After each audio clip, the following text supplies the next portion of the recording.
que nós somos iguais a eles. Mais sábios do que nós, já são santos, não tem problema de vida da alma, nem de carne, nem de paixões, é ou não é? Por um pouco menor que os anjos, de glória e de honra o coroaste e constituíste sobre as obras das tuas mãos. Então, por um lado, nós sabemos que está falando do próprio Senhor Jesus, mas o Senhor Jesus aqui, Ele está representando o homem.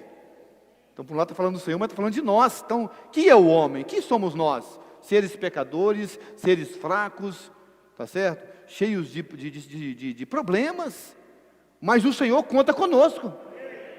O Senhor está chamando, são essas pessoas aqui para formar o seu exército. Ó Senhor Jesus! E aqui no capítulo 5 de Lucas, livro de Lucas, capítulo 5, aleluia, 5, versículo 30, fala assim,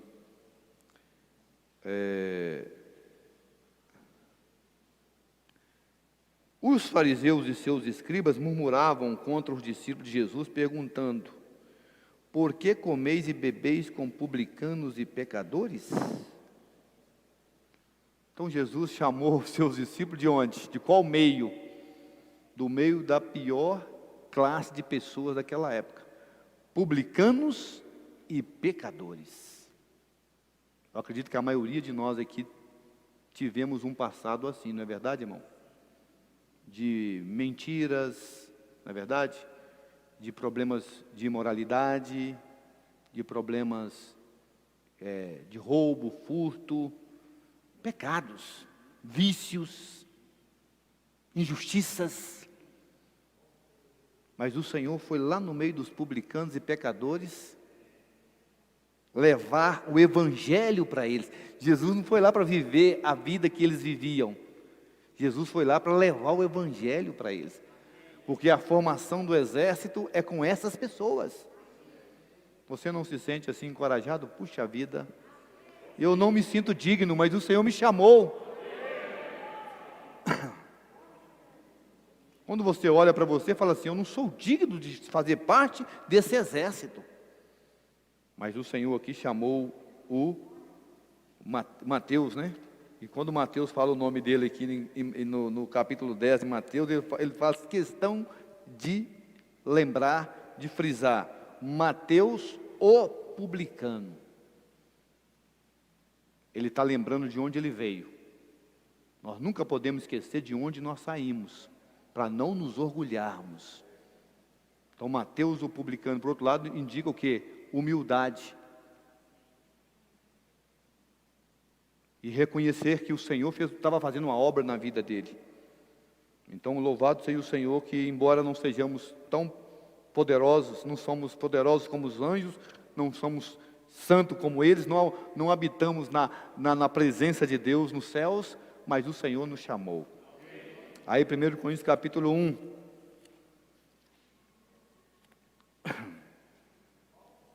1 Coríntios capítulo 1.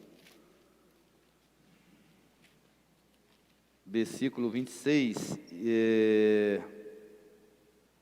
26 e 27 fala assim: irmãos, reparai, pois, na vossa vocação, visto que não foram chamados muitos sábios segundo a carne, nem muitos poderosos, nem muitos de nobre nascimento. O Pedro sempre fala conosco, né, que nós não temos uma posição de destaque na sociedade como igreja, nem na sociedade de um modo geral, não temos muito poder, não temos muita influência. Todavia, o Senhor nos escolheu para representar a igreja em Filadélfia. Tem pouca força, mas não nega o nome nem a palavra do Senhor. Isso, você se posicionar como Filadélfia, não está errado, porque isso é o direito de primogenitura. Não, irmão, eu vou ser humilde aqui, eu vou querer me identificar com a igreja em Tiatira. Não, irmão, nós precisamos buscar conquistar o nosso direito de primogenitura. Então nós somos a igreja em Filadélfia. Não tem muito poder, mas o Senhor colocou diante dela uma porta aberta. E nós prezamos pelo nome e pela palavra do Senhor. Então fala assim: pelo contrário, Deus escolheu as coisas loucas do mundo para envergonhar os sábios, e escolheu as coisas fracas do mundo para envergonhar as fortes.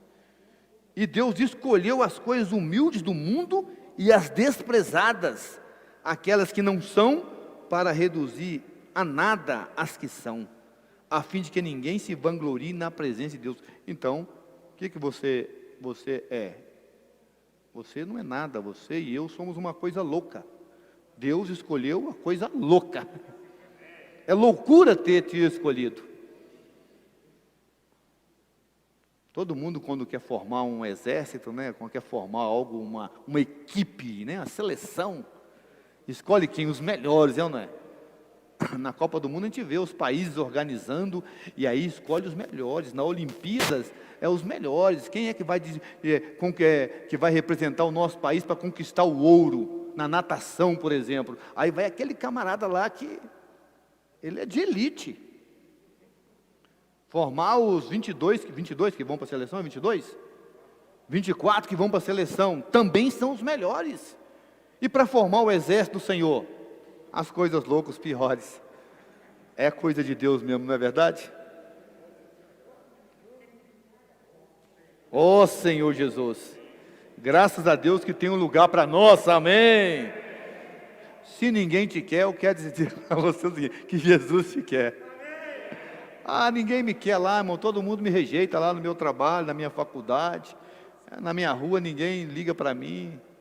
Eu vou morrer. Não precisa morrer não, que Jesus te quer. Aí só que nós precisamos ter um coração, irmão, diante do chamado do Senhor, de não olhar para nossas fraquezas, claro, nem para nossas falhas, considerar o nosso passado, mas para ser gratos ao Senhor. Por outro lado, nós precisamos nos apresentar. Por um lado, o Senhor nos chama e nos quer. Por outro lado, nós temos que ser como Isaías: eis-me aqui, Senhor. Vamos falar comigo? Eis-me aqui, Senhor. Eu não sou nada, eu não tenho nada, mas eis-me aqui. Envia-me a mim. Então o Senhor terá caminho a partir do momento que você se apresentar assim. Você não pode olhar e falar assim: eu não sou capaz, então eu não vou me apresentar porque eu não sou capaz. Não, nós devemos nos apresentar como nós estamos, sabendo que o Senhor então fará obra em nós. Tá certo? Então essa escolha do Senhor aqui é de pessoas comuns. E nós não devemos nos preocupar que não somos dignos. Nós temos que nos apresentar do jeito que nos encontramos e o Senhor nos aperfeiçoará. Quem quer ser aperfeiçoado? Eu quero ser aperfeiçoado pelo Senhor. O diabo às vezes fala para nós que a gente é cheio de falha, mas ele já sabe que nós somos cheios de falha. O que nós temos que nos esforçar, irmãos, é para nos apresentar e ser aperfeiçoados pelo Senhor. Por exemplo, o Senhor naquele exemplo ali de Mateus capítulo 14, abre lá Mateus 14. Então já deu para ver que na nossa vocação, no nosso chamamento, na vida da igreja, não tem muita gente poderosa. A maioria de nós, 99,9% é fraco. Então no capítulo 14 de Mateus, deixa eu ver se é isso mesmo, Mateus 14, do versículo 13 em diante, fala assim: Jesus, ouvindo isso, retirou-se dali num barco para um lugar deserto, à parte. Sabendo-o, as multidões vieram da cidade, seguindo-o por terra. Desembarcando, viu Jesus uma grande multidão, compadeceu-se dela e curou os seus enfermos. Ao cair da tarde, vieram os discípulos a Jesus e lhe disseram: o lugar é deserto e vai adiantada a hora. Despede, pois, as multidões, para que, indo elas pelas aldeias, comprem para si o que comer. Jesus aqui estava treinando eles a não mais viver como vivia antes, treinando eles a aprender a exercitar o Espírito, a exercitar a fé, depender de Deus, e não fazer as coisas no plano terreno, tá certo? Racional. Seguir o Senhor é algo do Espírito, gente. O Espírito sopra para onde quer. Por que o Senhor nos batizou no Espírito? É para a gente seguir a direção do Espírito. O batismo no Espírito não é só, não tem, batizou, não, irmão, é para nos ensinar a viver no Espírito. Então o Senhor falou para eles assim, olha, dai-lhe vós mesmo de comer. Mas eles responderam, não temos aqui senão 5 pães e 2 peixes. E ali havia uma multidão de pelo menos 5.000 homens. E onde tem homens, nós sabemos que tem quem? Mulheres e crianças. E normalmente as mulheres são em número maior. Certo? Então, eles não tinham nada. Ou seja, se fosse depender da nossa capacidade, nós não conseguimos levar o Evangelho para as pessoas. E às vezes nós somos tentados a usar a capacidade, a nossa influência, ora como empresário, ora como professor, ora como, sei lá. Não adianta, irmão, usar essa capacidade. Eu sou médico, então eu vou pregar o Evangelho porque eu sou médico. Não, você vai pregar o Evangelho porque o Senhor te enviou. Não é porque você é capaz. Ó Senhor Jesus. Então fala assim, então ele disse, trazei-mos, versículo 19, e tendo mandado que a multidão se assentasse sobre a relva, tomando os 5 pães e os 2 peixes, erguendo os olhos ao céu, os abençoou. Depois, tendo partido os pães, deu-os aos discípulos, e estes às multidões. Todos comeram e se fartaram. Uma multidão vamos colocar aí de quase 10.000 pessoas ou mais, com 5 pães e 2 peixes, né? 2 peixes e 5 pães. O Senhor orou e o Espírito agiu e essa multidão se alimentou. E ainda, olha aqui, versículo 21, perdão, 20. Todos comeram e se fartaram, e dos pedaços que sobejaram, recolheram ainda 12 cestos cheios. E os que comeram foram cerca de 5.000 homens, além de mulheres e crianças. Então, quando nós saímos para pregar o Evangelho, seja no nosso viver diário, seja uma saída coletiva da igreja, seja através de um avança jovem, saída das irmãs, saída de homens, se tiver, ou grupo familiar, nós temos que entender, irmão, não depende de quem quer ou de quem corre. Quem faz a obra de salvar as pessoas é o Senhor. Mas Ele nos deu autoridade para ir e fazer essa obra. A autoridade está conosco. A autoridade está com cada um de nós, está com você. Basta você se dispor. Amém? E tem mais, Jesus também falou, né? Sem mim, nada podeis fazer. Quando a gente ganha isso e sai, o Senhor opera e salva pessoas. Quando a gente sai naquele afã de que é nós que vamos fazer, e que agora eu vou até tirar uma foto de eu orando com as pessoas, não é nada contra tirar a foto, é um testemunho. Mas às vezes isso aí acaba poluindo um pouco a nossa pureza na pregação do Evangelho. Você quer mais postar que você está lá do que salvar o pecador. Toma cuidado com esse negócio. Toma cuidado com isso aí. Ó Senhor Jesus. Então, graças ao Senhor, o Senhor chamou esse exército. Agora, quero colocar um elemento aqui para os irmãos pensarem a respeito. Porque o Senhor aqui falou da multidão, certo? Sabendo-o, as multidões vieram da cidade, seguindo-o por terra. Qual é a diferença, irmãos, das multidões para o exército? Qual que é a diferença? Multidão não tem compromisso. O exército, ele está comprometido. Então o Senhor chamou 12 e comprometeu os 12. Você foi chamado? Quem aqui sente que foi chamado, diga amém. Então você foi comprometido. Aí o Senhor ia para um lado, os 12 iam com ele. O Senhor ia para o outro lado, os 12 iam com eles. O Senhor retornava, os 12 retornavam com eles. Então, o que é comprometido, segue o Senhor. O que não tem compromisso, tem sua própria agenda. E nós temos que ter consciência disso. Nós não somos as multidões. Nós somos do exército que Deus está formando. Aleluia! Deixa eu passar para frente aqui. Então aqui o Senhor chamou cada um de nós. E o Senhor está nos ensinando a servi-lo na esfera celestial, dependendo totalmente dEle. Aí quando chega no versículo, Mateus capítulo 10, versículo 5 em diante, aí fala que o Senhor envia os seus discípulos. Então Ele nos chama, nos capacita e nos envia. Esse enviar, irmãos, não é enviar para, a gente pensa assim, enviar para a África, enviar lá para a Amazônia, enviar lá para o Nepal.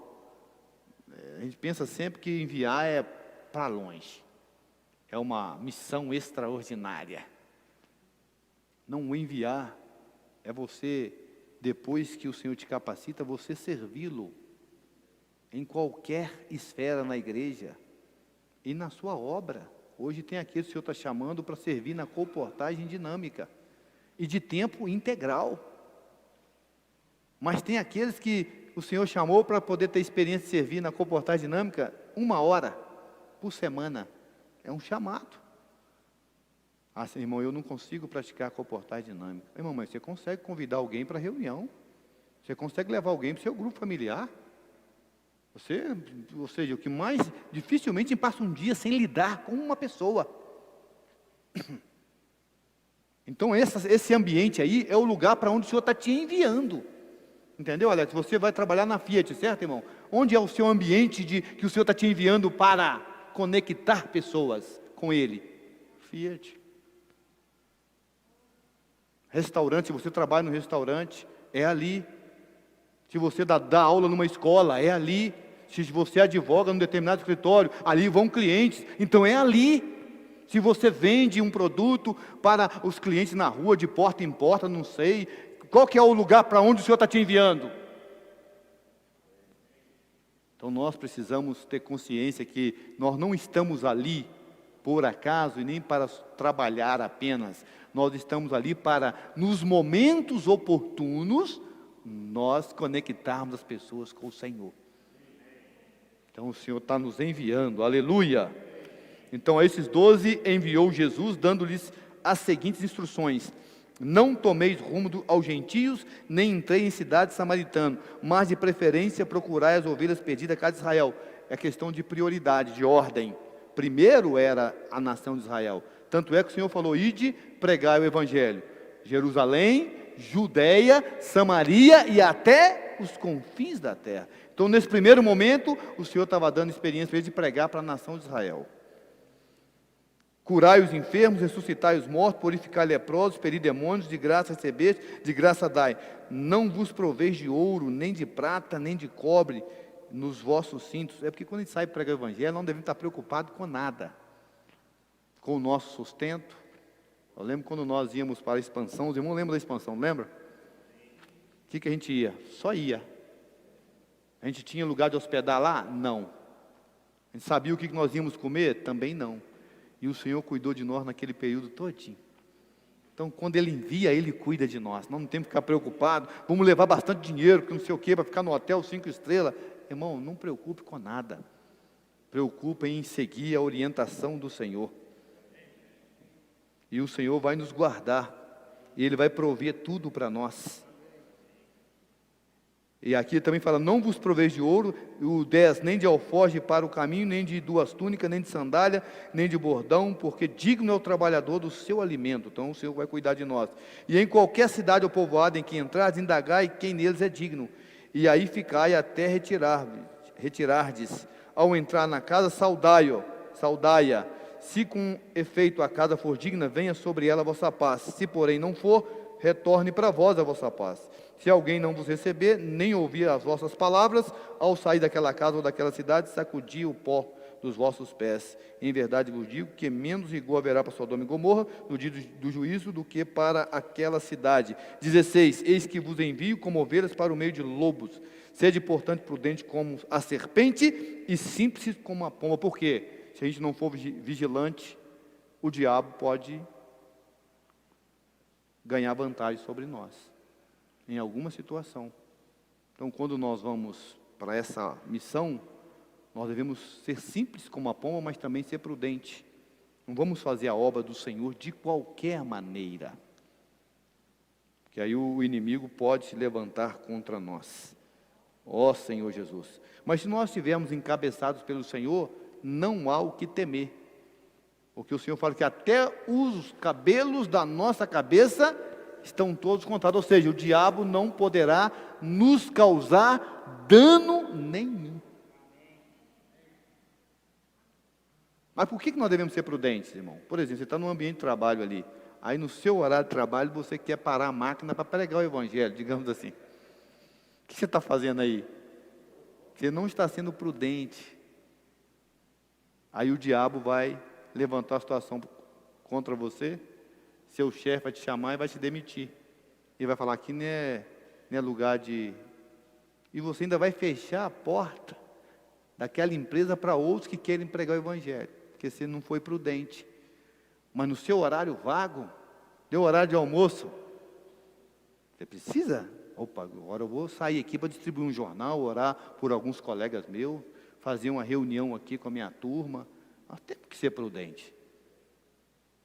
Não, irmão, estou pregando o evangelho, mas o seu trabalho está sendo feito? Não, você parou tudo para pregar o evangelho. Parece bonito, mas está errado.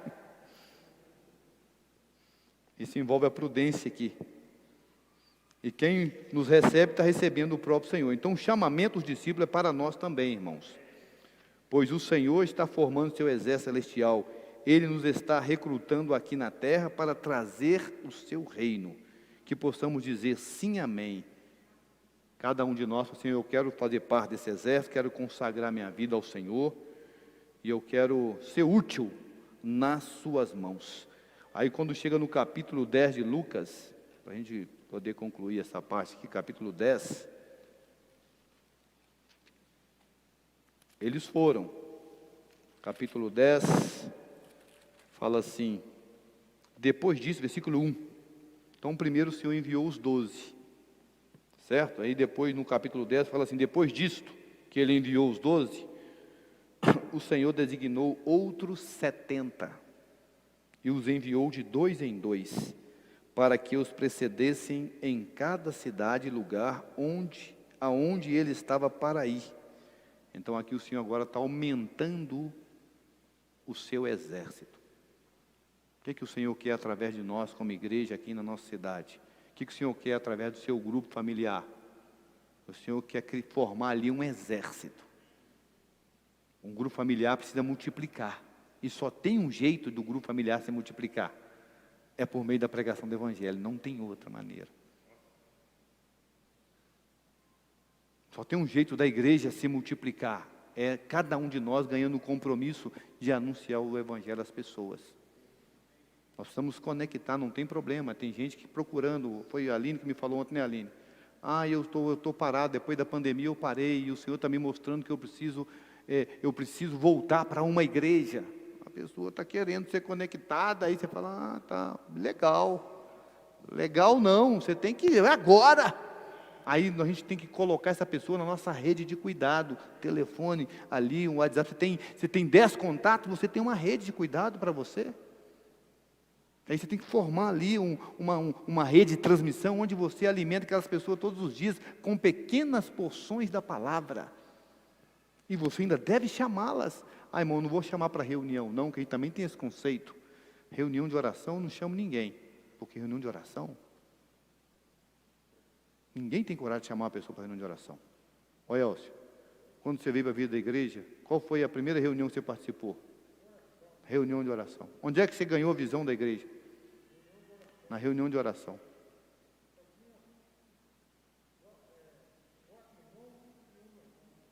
Quatro irmãos e uma irmã. Era lá na Sagrada Família, que o irmão chamou ele para ir lá na Sagrada Família. Vamos na reunião lá na Sagrada Família, de bicicleta ou de ônibus? De ônibus. E também ia de bicicleta. Irmão, quem é que faz a obra? E o que nós temos que fazer? Só chamar. Quando o Senhor vai aquela parábola do banquete, né, da ceia lá, fala que o Senhor mandou chamar nas encruzilhadas, chamar nos becos, só chamar. E às vezes não tem dificuldade a gente quer escolher a reunião e avaliar quem que é o irmão que vai falar hoje, para eu levar meu convidado. Isso aí atrapalha o mover do Espírito todinho. Quando Deus quer usar, é o profeta que estiver aqui na hora, ou o profeta que está sentado, vem um irmão aqui no microfone, fala um negócio errado, e o que o pecador precisava? É daquele irmão, daquele canal. Aqui não, eu quero, é isso mesmo, pronto. Aí nós entramos com os nossos conceitos, com as nossas avaliações, aí nós não conectamos ninguém com o Senhor. Então o Senhor está precisando aumentar o número no seu exército. Porque do lado do diabo, ele também está trabalhando para montar o seu exército. Ele também está convocando para montar o seu exército, para a sua militância. Por outro lado, também nos indica que nós vamos cuidar uns dos outros, não é? Para que nenhum soldado caia nesse campo de batalha. Orar pelos nossos jovens, pelos nossos adolescentes, orar pelas nossas crianças, que é o futuro exército. Tem um exército sendo formado desde pequeno. Vamos orar uns pelos outros. Então o Senhor designou outros 70 e também falou assim: a seara é grande, mas os trabalhadores... Aí o que o Senhor ensina aqui? Rogai, pois, ao Senhor da seara que mande trabalhadores. Aí vem a questão do encargo da oração. Primeiro você precisa ser um trabalhador nessa seara. Você não pode ficar desempregado nessa seara. Tem que se considerar um que foi chamado, se apresentar, trabalhar e ainda orar para que o Senhor envie outros trabalhadores para essa seara. Ó Senhor Jesus. E nós aqui também fala que nós, nessa jornada, nós podemos ser colocados diante de pessoas de autoridade, e nós não devemos temer, porque o Senhor vai colocar a palavra na nossa boca. Não precisamos temer nada nessa missão aí de pregar o Evangelho. Então o Senhor está formando um exército, aumentando a seara grande, o Senhor está aumentando o seu exército. E aí no capítulo 17, eles foram, tiveram experiência, e como é que eles voltaram? Versículo 17.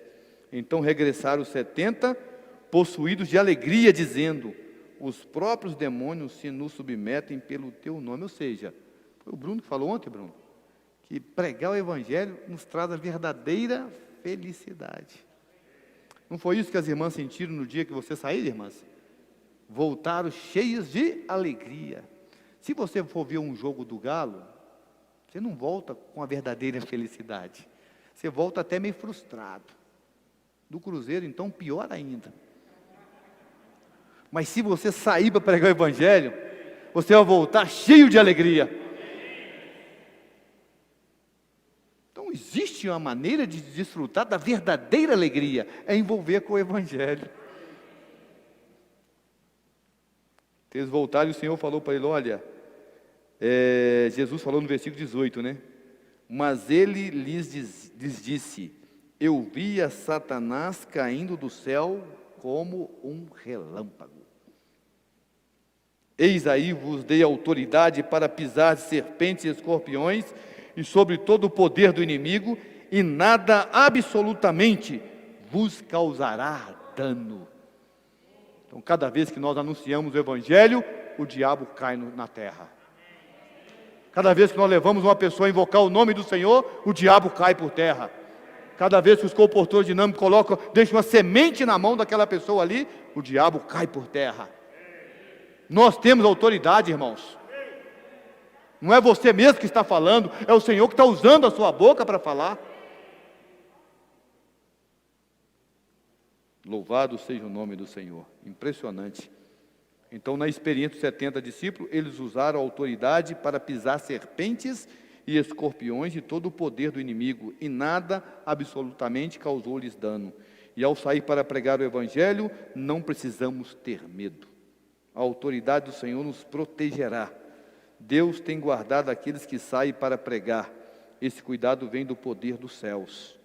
Devemos alegrar-nos, não porque os espíritos se nos submetem, mas por nosso nome estar arrolado nos céus. Esse é o verdadeiro motivo de alegria, saber que o nosso nome está lá. Que o Senhor nos encha do seu Espírito para podermos pregar o Evangelho felizes e confiantes e que nenhum mal nos aflija, pois sabemos que Deus tem cuidado de cada um de nós, e o nosso nome foi arrolado nos céus. Amém. Então essa autoridade é que cada um deve usar, não pode ter medo. Eu já tive algumas experiências envolvidos servindo na obra do Senhor, irmão. E de todas as experiências que eu tive, foram acidentes graves, mas de todos eles o Senhor me guardou. Quem estava comigo aquela vez de Caeté? Eu, Bruno, Vanessa, Neia. Nós fomos lá cuidar das igrejas. Por isso que estamos orando, né, pelas cidades, né? Que nós, toda reunião de oração, a gente ora, porque as cidades que têm irmãos, mas não tem uma vida da igreja forte ainda. Nem as reuniões ainda são reuniões sólidas. Nós estamos orando, porque o Senhor quer nos enviar para essas cidades. Aqui perto nós temos Betim, temos Brumadinho, nós temos Igarapé, nós temos Sarzedo, mais longe nós temos São João del Rei, temos Carandaí, temos Congonha, temos Antônio Carlos, temos Juiz de Fora, temos aqui descendo, Itabirito, nós temos Mariana, temos Ponte Nova, temos Visconde do Rio Branco. São muitas cidades onde os irmãos precisam de ajuda. Aí eu pergunto, a quem enviarei? Quem há de ir por nós? Que o Senhor precisa que nós alimentamos os seus conservos no seu tempo. Estou até falando aqui, né, o Natan e a esposinha morar naquela região, né? Tem Muriaé. Então, olha, irmão, se a gente temer a estrada, temer não sei o quê, nós não vamos. E naquela noite, né, Bruno? Nós tínhamos uma reunião lá em Caeté, voltando, chovendo, de repente, na curva, nós estávamos mais ou menos 60 km por hora, nem estava com ele. Nós entramos na curva e nem sentimos que era curva, porque o carro simplesmente, ele seguiu linha reta. Pum, parou o carro, porque não adiantou frear. O Senhor preparou lá para nós, assim, na beira do precipício, um monte de cupim. Onde é que o cárter do carro, aquela base do carro, né, parou exatamente ali em cima. Aí a gente tentava engatar uma ré, não tinha jeito, porque as duas rodas ficaram suspensas. Aí nós ficamos ali no escuro, aí o Senhor enviou alguém também para cuidar de nós. Passou um cara com Fusca e tinha corda.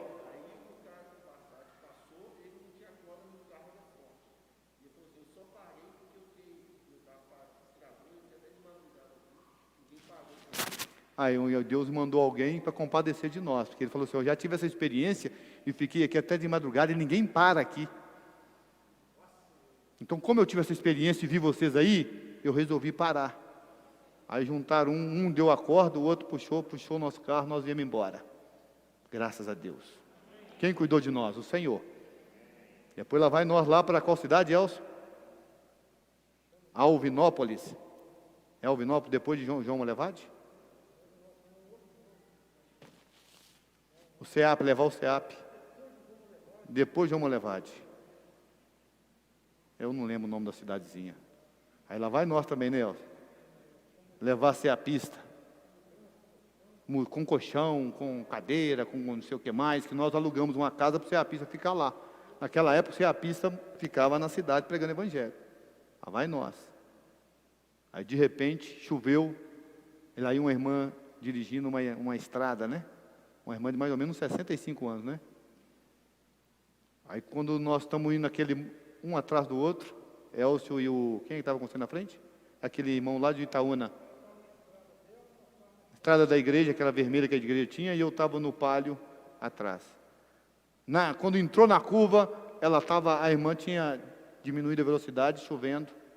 Aí não deu para parar, não ia bater na traseira dela, pisei no freio, estava com duas jovens dentro do carro. Aí o carro perdeu o controle, foi para a contramão, e vinha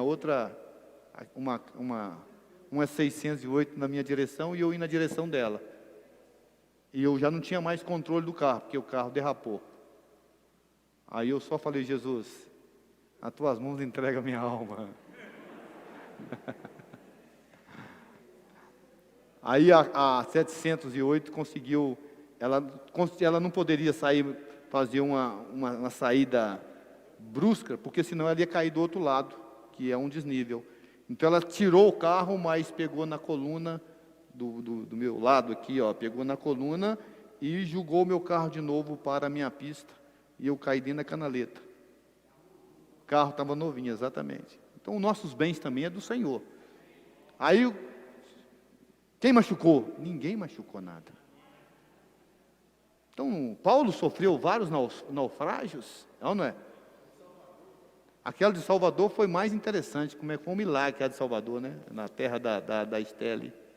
Último dia de força-tarefa, vindo embora de madrugada, lá vai nós, eu, Anéia e Samara. De repente, em frente, lá no estádio do Fonte Nova, né, Cássio? Cássio e Juliana moravam lá na época. Nós saímos cedo, né, de madrugada, para poder chegar lá naquele ferry-boat e atravessar para o outro lado. Irmão, desgovernou a carreta lá em frente ao estádio, nós vendo a carreta desgovernada e o motorista tentando controlar ela e não conseguia controlar a carreta. Quando chegou do meu lado, eu estava passando em cima da ponte. Quando chegou assim, a gente ia cruzar porque não tinha como parar. Aí ela veio, atravessou o canteiro, exatamente em cima do meu carro. Ia pegar do lado assim, meu e da Samara, né, Samara, que estava atrás. Na hora, o Senhor travou a roda de trás da carreta.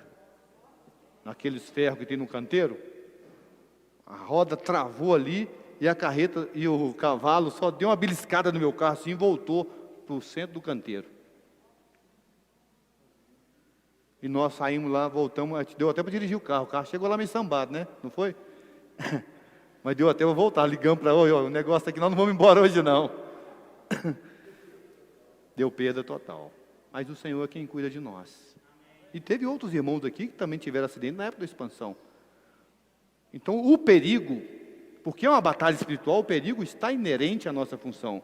Mas o Senhor falou que não vai permitir que dano nenhum nós soframos esse dano. Por quê? Porque o Senhor está nos guardando. Oi? Tira a máscara. Da expansão. É o do Lazão também, né? Teve um até encapotamento do Silvio, do Rafael Bueno, irmão. Mas os irmãos estão todos aí com saúde. E vale a pena sofrer pelo nome do Senhor.